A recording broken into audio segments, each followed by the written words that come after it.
Hej, jeg hedder Thomas. Hos Carpal oplever vi ofte, at kunder spørger om, hvad reklamationsret i virkeligheden går ud på. Derfor har vi lavet de her korte videoer, hvor vi dels forklarer, hvad reklamationsret er, hvornår du har krav på reklamationsret, og hvordan reklamationsretten fungerer i virkeligheden.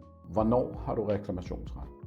Reklamationsretten er bestemt af købeloven, og du har altid reklamationsret, når der er tale om det, som købeloven kalder et forbrugerkøb. I købeloven, paragraf 4a, defineres, hvad et forbrugerkøb er. Et forbrugerkøb er der tale om i to tilfælde.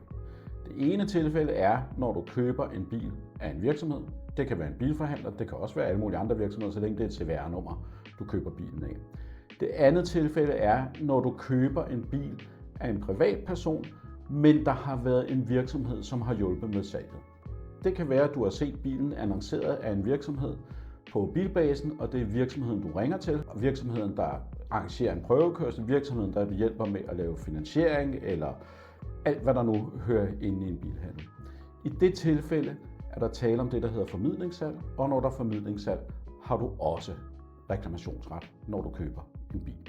Det vigtige er, at reklamationsretten er lovbestemt.